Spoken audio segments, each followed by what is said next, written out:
छोड़ना नहीं।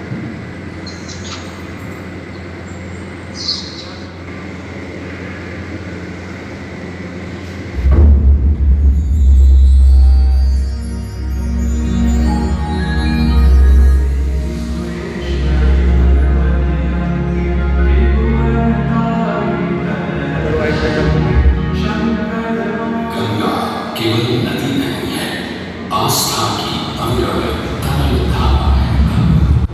विश्वासों की वाणी, संस्कृतियों की सरकार है गंगा।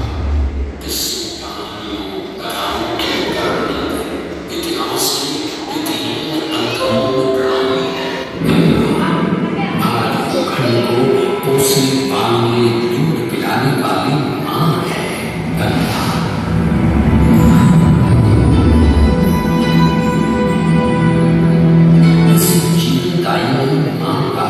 गंगा मैया का जन्म कब कहाँ कैसे हुआ जानते हैं आप?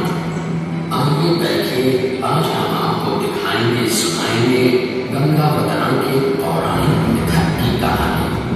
कहानी तब की है जब सारा संसार 3 लोकों में बटा और बसा हुआ था, स्वर्गलोक, भूलोक और पाताल। उसी सतयुग में इक्ष्वाकु कुल के सूर्यवंशी राजा सगर ने सारे संसार को जीतने के लिए एक अश्वमेध यज्ञ का संकल्प लिया। सुने सब सुने, यह यज्ञ पूरी तरह से जहाँ की जाएगा, भूमि राजा सगर की मानी जाएगी। यदि किसी ने इस अश्व को रोका या पकड़ा तो उसे सगर के 7,001 पुत्रों और उनकी रक्षात्मक सेना का सामना करना पड़ेगा। सुने सगर का अश्व अजेय अपराजेय बढ़ता जा रहा था और स्वर्गलोक में बढ़ती जा रही थी देवेंद्र इंद्र की दुर्धा। उन्हें लगा कि अगर सगर का प्रभाव बढ़ता रहा तो उनका इंद्रासन भी गिर सकता था। डरकर वो अश्व को रोकने की युक्ति लगाने लगे।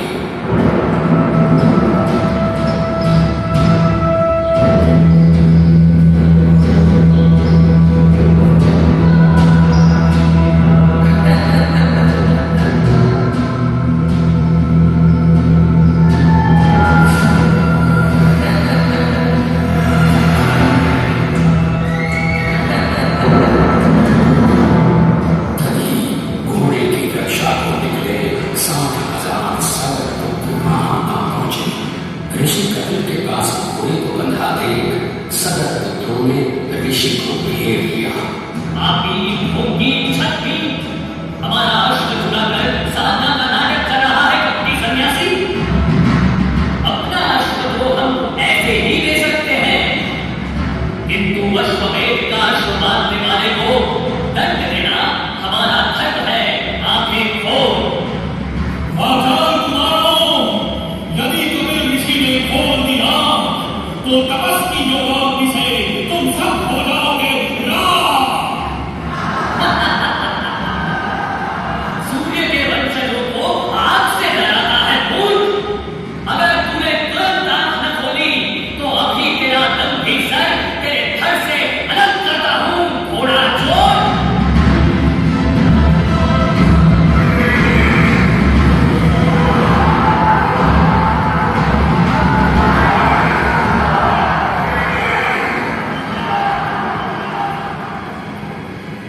उधर सगर चिंतित थे, न अश्व का कुछ पता था, न ही उनके 60,000 पुत्रों का कोई समाचार।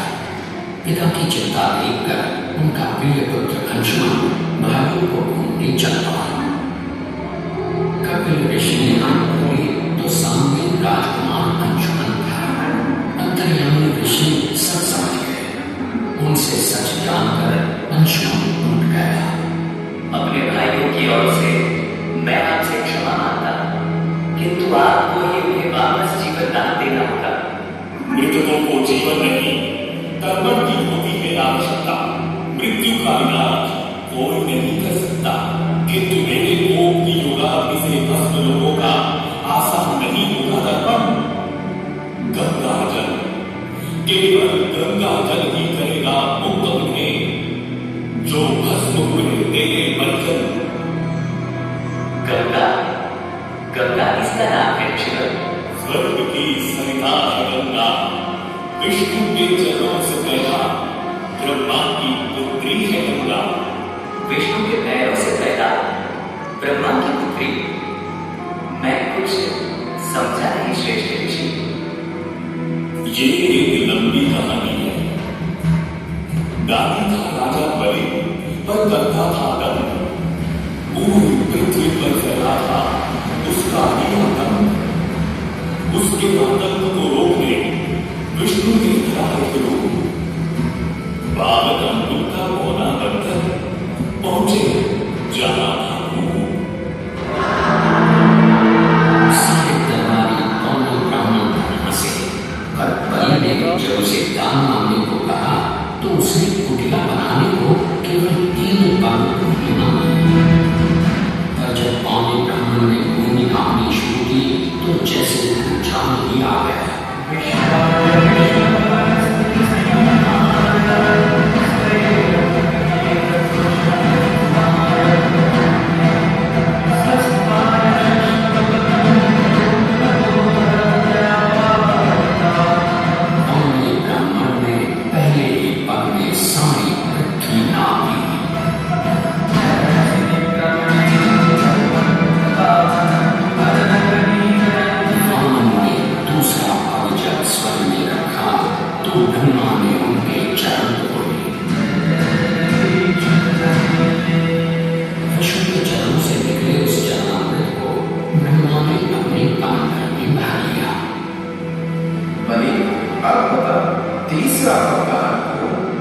मैं जान गया आप ब्राह्मण हैं, स्वयं विष्णु है।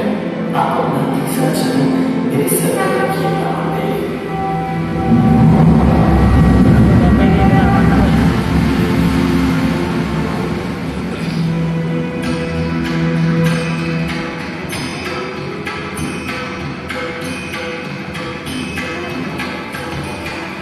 पवित्र किंतु चंचला, आज से तू मेरी पुत्री और नाम तेरा गंगा।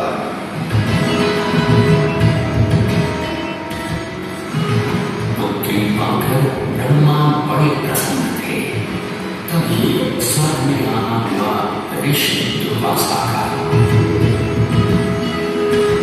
बेचारी बालिका गंगा, उसे कहाँ पता था दुर्वासा का क्रोधी स्वभाव।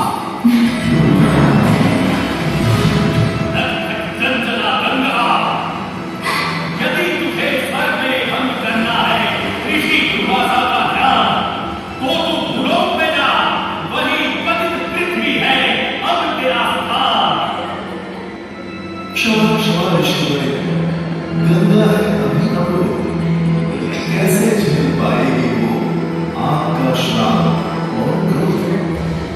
भूलोक तो इसे जाना पड़ेगा, किंतु ना ना भी। जब इसका बुलावा आएगा तब जान जाएंगे सभी। और वापस कब आएगी मेरी बेटी? पृथ्वीवासियों को अपने जल से धोते धोते जब यह स्वयं दूषित प्रदूषित हो जाएगी, तब गंगा धरती पर और न रहने पाएगी और वहां से लुप्त हो वापस स्वर्ग आ जाएगी।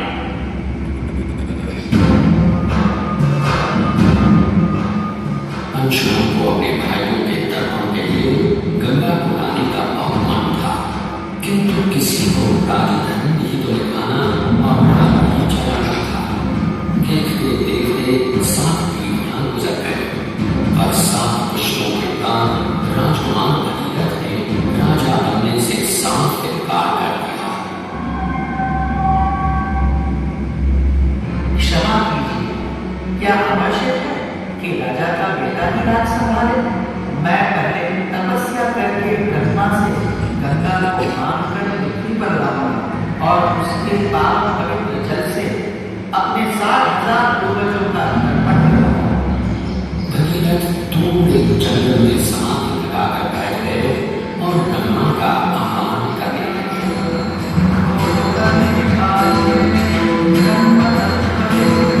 Oh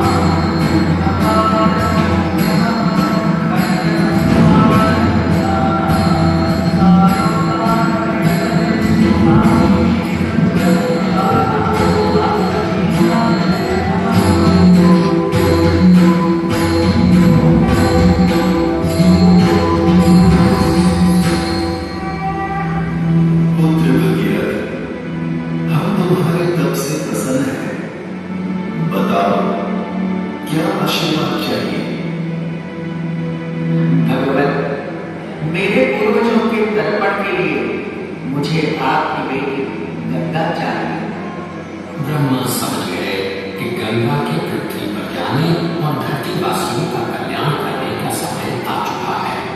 पर उन्होंने एक चेतावनी दी और कहा कि यदि गंगा स्वर्ग से सीधे धरती पर गिरी तो सारी धरती ही नष्ट हो जाएगी और पृथ्वी को जीतते हुए गंगा सीधे पाताल में पहुंच जाएगी। इसलिए उन्होंने भागीरथ को सुझाव दिया कि वो भगवान शिव शंकर को मनाए ताकि जब गंगा स्वर्ग से नीचे उतरे तो वो उसके वेग को अपनी जटा में थाम ले। भागीरथ ने एक अंगूठे पर खड़े होकर भगवान शंकर को मनाने के लिए शिव शंकर का जाप शुरू कर दिया।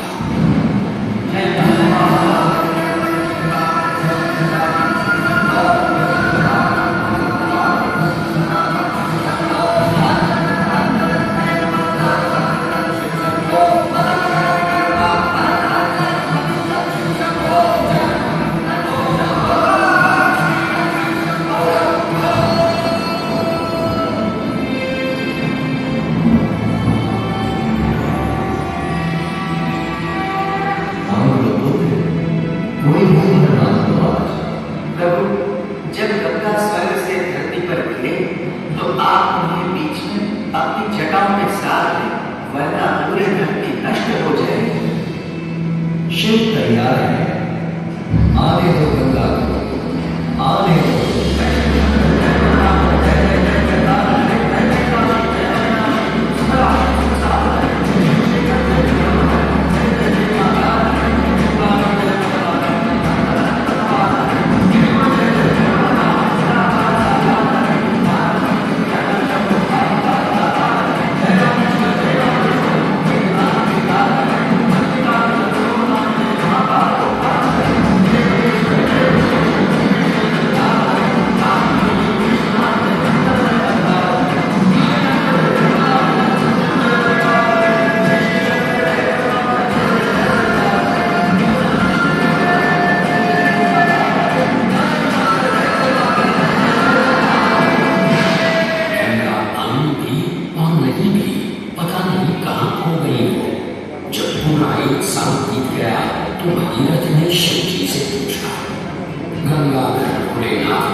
गंगा के 2,500 किलोमीटर के सफर के बीचों बीच बसा है बनारस। यहाँ आकर गंगा की दिशा भूलकर उत्तर वाहिनी हो जाती है, पर अक्सर पाठ बदलने वाली गंगा ने आज तक कभी बनारस का दामन नहीं छोड़ा है। यहाँ गंगा पर युगों से बनते संभते बदलते घाटों की छटा बनारस को एक अलग ही रंग देती है। गंगा में कायम सदियों से ये पुरवकार, हर अतीतमंद का ये शहर है दारुमदार। अनगिनत है रस्मियां के कैसे कीजिएगा शुमार, आइए एक बार काशी गंगा की ये है